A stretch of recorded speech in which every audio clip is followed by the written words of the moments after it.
Pour le 235, le Danois, 5, 10, 5 minutes, 10 secondes. Faen, hva kliner du? Å, fytti.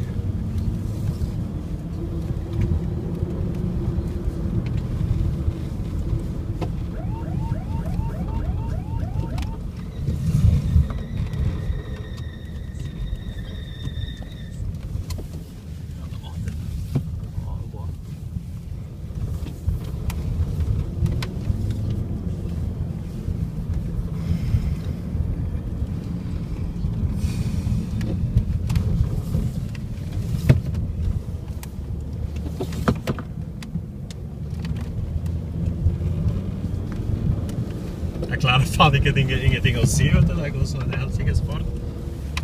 Jævla bra start, Martin. Veldig bra start. Fokus nå. Kom igjen. Angripe. Kjempebra. Le 224, Van Orelse, 5 minutes, 21 secondes. Kom igjen, kom igjen, kom igjen! Tror du hører den bra, den høyttaleren? Ja. Det er bra, innersving der. Kom igjen, kom igjen, kom igjen. Når du kommer ut av den, står du en gang til. Kom igjen. Kjempebra, kom igjen, kom igjen.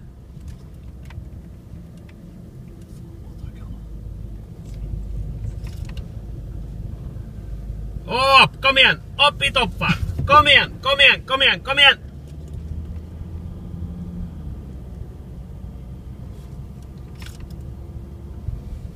Et tungere, kom igjen!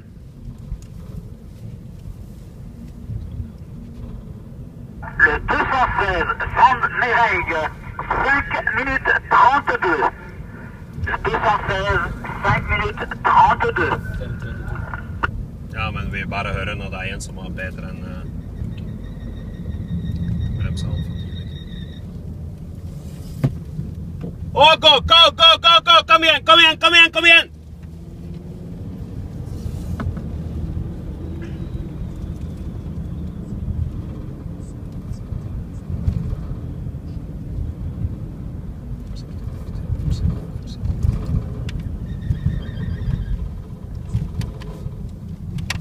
Kjempebra! Gå! Innersving der, kom igjen! Rett opp, kom igjen! Le 202, takter. Kjempebra! Og gå! Kom igjen, fokuser på motorsykkelen nå. Fokuser på motorsykkelen der. 235, Kevin Le Danois, 5 minutes, 10. 50. 50? Le Danois.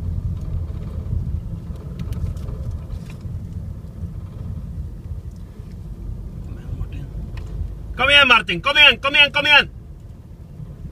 Pour le 196, English, 5 minutes, 10. Jobbe!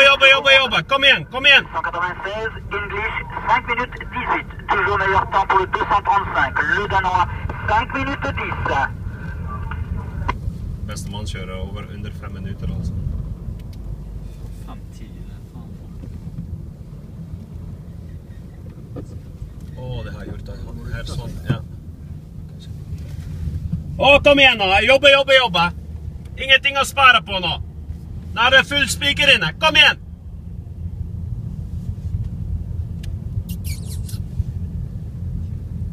Nei, jeg må ha en budsjett større gir, altså.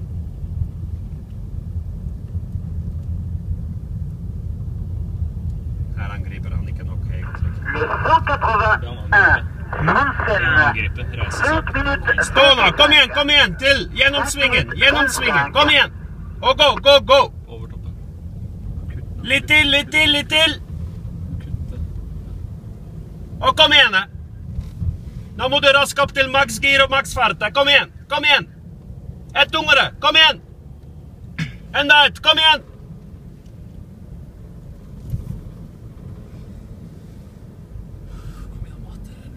Kom igjen, Martino! Kom igjen! Kjempebra! Et tungere! Kom igjen! 4,40. le 171, Balke, 5 minutes, 24 secondes, 5 minutes... Full spiker inna! Kom igjen! Kjempebra! Gå! Kom igjen!